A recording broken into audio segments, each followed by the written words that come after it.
Welcome, seekers of the unknown. I am your guide into the veiled world of Grimmora. Here, legends awaken and destinies unfold. Enter if you dare. The unicorn, a horse with a horn. Sounds simple, but somehow it became one of the most powerful symbols in human history. In medieval Europe, unicorns were said to be so pure that only a virgin could tame them. Convenient myth for poets and priests, less convenient for the poor girls sent into forests as bait. But unicorns weren't born in Europe. Ancient India and Persia mentioned them first, probably inspired by travelers who saw rhinos and got creative.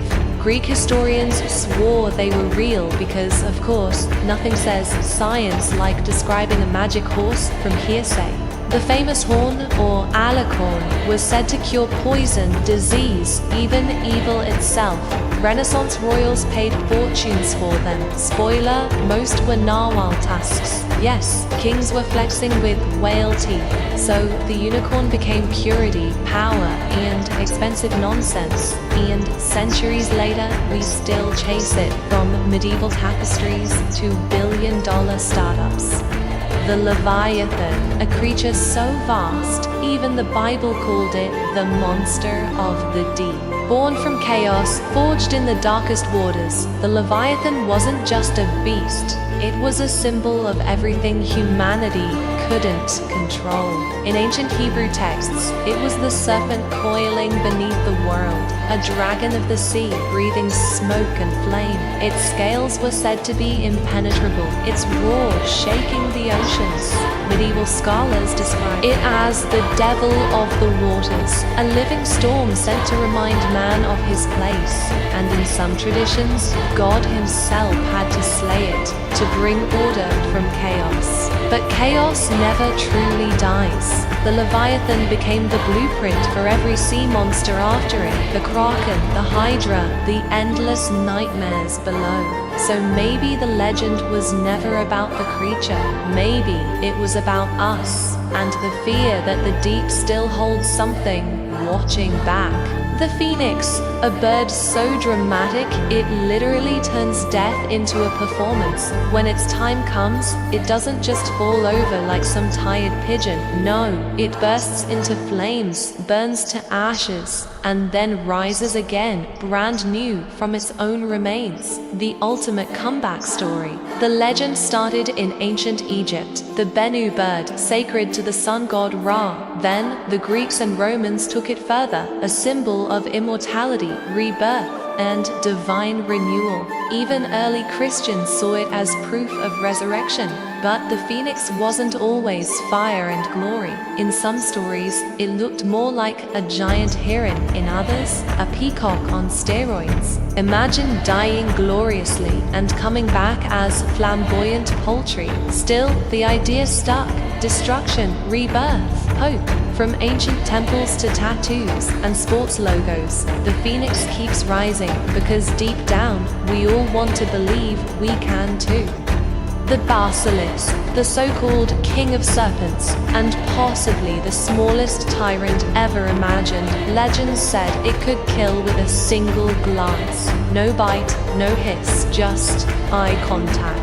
Instant game over. The earliest stories came from Rome, where Pliny the Elder described a snake so venomous its breath could crack stones and scorch the earth. Sounds terrifying until you learn it was supposedly only 12 inches long, a pocket-sized apocalypse.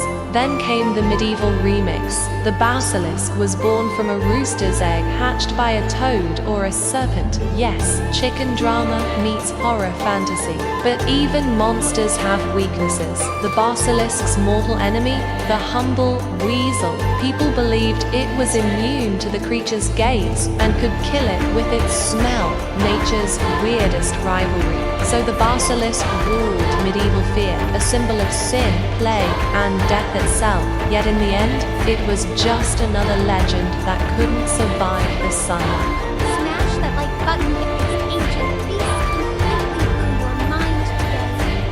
Cerberus, the ultimate guard dog, 3 heads, a serpent tail, and a job description straight from hell. Literally. In Greek mythology, Cerberus stood at the gates of the underworld. His mission? Simple: keep the dead in and the living out. Think of him as the world's first bouncer, but for souls. Heroes tried to outsmart him. Orpheus lulled him to sleep with music. Psyche fed him honeycakes. And Heracles, because subtlety wasn't his thing, just wrestled him into submission. Classic Heracles move. But Cerberus wasn't evil. He wasn't chasing heroes for fun. He was doing his duty, a terrifying public servant, making sure no ghost skipped the afterlife. Artists loved him. Statues, mosaics, even coins bore his image, a triple reminder of death, power, and control. So Cerberus wasn't just a monster, he was order guarding chaos. And the scariest part, he never failed. The Chimera, the mythological definition of too much. Part lion, part goat, part serpent, all nightmare. According to Greek legend, it stalked the land of Lycia, breathing fire, burning fields and turning heroes into barbecue, until Leviathan arrived, riding Pegasus, and speared the monster straight through the heart. Classic hero moment. But the Chimera's story didn't end there. Some historians believe it was inspired by fossil discoveries, ancient bones misinterpreted as a single hybrid creature, science fiction before there was science. Symbolically, the Chimera became a warning, a representation of chaos, of unnatural fusion, a reminder that not every combination belongs in nature or in the mind. Even today, we use the word chimera for genetic hybrids, failed experiments, and impossible dreams. It never existed, and yet it still lives in our language, our fears, and our obsession with creating monsters. Because sometimes the scariest creature of all is imagination itself. The Griffin, half eagle, half lion, all attitude. A creature so extra, it didn't settle for one apex predator. It combined two: wings of the sky, paws of the savannah. Basically, nature's first power merger. In Greek legends, griffins guarded treasure in the mountains of Scythia, fighting gold-hungry humans and one-eyed raiders called Eremaspians. Moral of the story? Don't mess with flying lions that collect gold.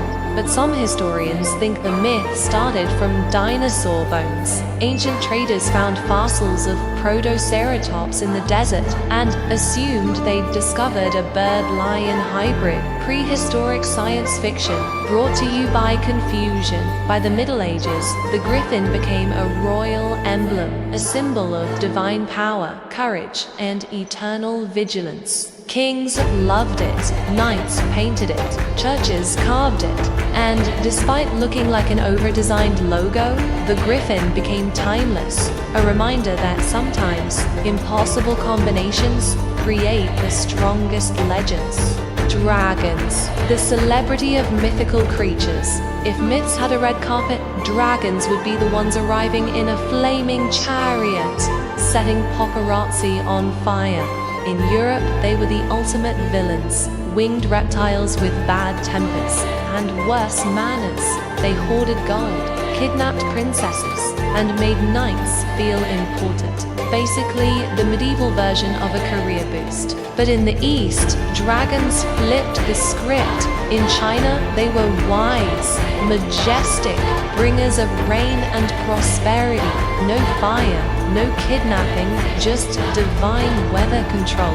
The emperor himself was called Son of the Dragon, and honestly, that sounds way cooler than king. From the Norse Fafnir to the Babylonian Tiamat, every culture had one. Different shapes, same awe. Maybe dragons endure because they mix opposites, wisdom and chaos, power and beauty. They never existed, and yet they've ruled our imagination for over 5,000 years. Now that's true immortality. Subscribe now to unlock dragon tier creature knowledge and outsmart everyone in your circle.